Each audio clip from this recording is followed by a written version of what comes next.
Hello students, मैं कुमार ऋषभ निर्वाणा इस academy से। तो हमने जैसा कि कहा था कि हम लोग बिहार स्पेशल के कुछ वीडियोस लाने जा रहे हैं जो कि यूट्यूब पे अवेलेबल होगा। तो स्टार्ट करते हैं। जो पहला टॉपिक जो है हमारा वो है मगध डायनेस्टी। तो कितने डायनेस्टी हुए मगध में, इन सबको हम अभी पढ़ेंगे। तो जैसा कि हिस्ट्री सजेस्ट करता है कि मगध जो है वो बहुत ही पुराना किंगडम है, जिसका जिक्र हमें पौराणिक कथाओं जैसे कि महाभारत में भी दिखता है। तो वहाँ पे जो बृहद्रथ डायनेस्टी का जिक्र किया जाता है, जिसके राजा जरासंध और जयद्रथ जैसे लोगों का नाम इस डायनेस्टी से जुड़ा हुआ है। तो इस डायनेस्टी के जो पहले राजा थे वो है बृहद्रथ, और जो अंतिम शासक है वो है रिपुंजय। इसके बाद बिहार में जो है बहुत सारे डायनेस्टी, मगध में बहुत सारे, मतलब मगध में जैसे 16 महाजनपद हुआ, उसी के साथ साथ 3 महाजनपद बिहार में फ्लरिश किए, जिसमें एक मगध था, दूसरा अंग और तीसरा वज्जी। जो तीनों डायनेस्टी काफी पॉपुलर रहे। मगध जो कि स्ट्रॉन्गेस्ट था, अंग जिसका जिक्र महाभारत में हमें अंगराज कर्ण के राज्य के रूप में दिखता है, और वज्जी दुनिया की पहली डेमोक्रेसी है। इसी के साथ साथ जितने भी डायनेस्टीज हैं उनका जिक्र बुद्धिस्ट, जैन और पुराणिक लिटरेचर में हमको देखने को मिलता है। तो शुरू करते हैं हर्यक डायनेस्टी से, जो कि 554 से 413 बीसी तक चला, जिसको जो है जो सुप्रीम पावर कहते हैं हम लोग। इसमें ये पूरे मगध में जो बिगनिंग था, ये मतलब कि डायनेस्टी पीरियड में मगध को स्ट्रेंथ दिलाया, और कह सकते हैं कि मगध के फाउंडर, रियल फाउंडर या रियल एस्टेब्लिशर कह सकते हैं। ठीक है। जिस डायनेस्टी के जो सबसे मतलब फाउंडर है वो है बिंबिसार। इसमें अजात शत्रु और उदायन जैसे राजा हुए, और इसका लास्ट रूलर था नागदशक। नागदशक को मार के इनके ही मिनिस्टर ने सत्ता हथियाई और स्टैब्लिश किया शिशुनाग डायनेस्टी। ठीक है। शिशुनाग डायनेस्टी का एक काम हम लोग जानते हैं कि अवंती पे कब्जा करते हैं और वैशाली को अपना टेम्पररी कैपिटल बनाते हैं कुछ टाइम के लिए। ठीक है। जिसका फर्स्ट रूलर जो था वो शिशुनाग था। इसमें जो दूसरा मोस्ट इंपॉर्टेंट रूलर है वो है काल अशोक।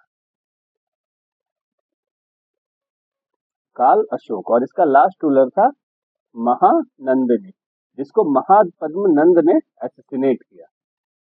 ठीक है। और स्टैब्लिश किया नंद डायनेस्टी। 345 से 322 बीसी में ये चला। ठीक है। जो कि जिसका जो महापद्म नंद है, इसको हम लोग कहते हैं फर्स्ट हिस्टोरिकल एम्परर। ये अपने उग्र स्वभाव के लिए जाना जाता था, इसे उस उग्र सेन भी इसको कहते हैं, इकराट भी कहा जाता है, और इसे क्षत्रिय विध्वंसक भी कहा जाता है। इसमें इसका जो लास्ट रूलर था वो था धनानंद, जिसको चंद्रगुप्त मौर्य द्वारा ओवरथ्रो किया गया था चाणक्य की मदद से, और उसके बाद स्टैब्लिश हुआ था मौर्यन एम्पायर।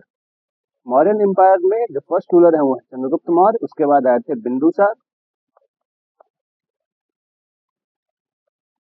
फिर आए अशोक,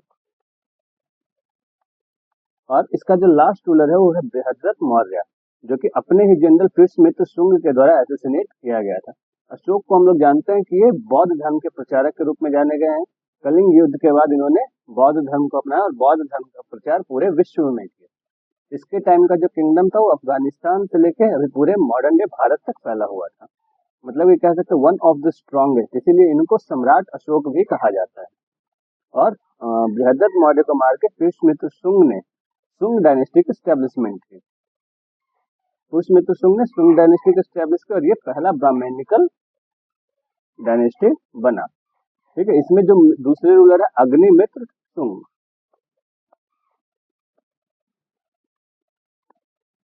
अग्निमित्र शुंग, जिनका जिक्र हमें कालिदास के बुक मालविका अग्निमित्र में मिलता है। इस डायनेस्टी के जो आखिरी रूलर थे वो थे देवभूति, जिनको इनके ही मिनिस्टर वासुदेव कन्नव ने एसेसिनेट किया और हटाया, और उसके बाद स्टैब्लिश किया कन्नव डायनेस्टी।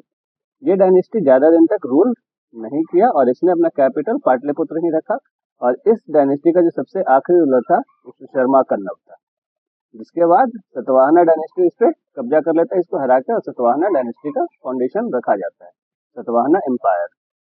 ठीक है। इसके बाद जब बिहार में मेजर किंगडम, जो मेजर डायनेस्टी है, जो बीच में कुछ नहीं हुआ, लेकिन फिर जाके गुप्ता एम्पायर जो है 240 एडी में गुप्ता एम्पायर जो है यहाँ पे फ्लरिश किया, जिसको गोल्डन एज भी बोलते हैं। और सबसे मोस्ट पावरफुल रूलर था बेसिकली मौर्यंस के बाद, जिसका फाउंडर श्रीगुप्त।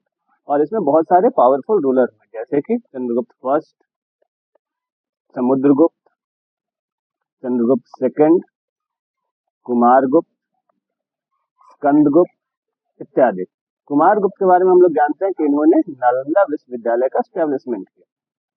उसके अलावा गुप्ता डायनेस्टी के बाद हमारे यहाँ बिहार में यानी मगध में पाला का रूल काफी पॉपुलर हुआ, जो कि बुद्धिज्म को पैट्रोनाइज करता था। जहाँ जहाँ गुप्ता पीरियड हिंदुइज्म को पैट्रोनाइज करते थे। इसमें क्या था कि त्रिदेव और त्रिदेवी की पूजा की जाती थी। तो ये हो गया हमारा पूरा डायनेस्टी, जिसको हम एक समरी के फॉर्म में समझ गए हैं। तो अगले वीडियो में हम इसको डिटेल में पढ़ेंगे। तो आज के लिए बस इतना ही। धन्यवाद।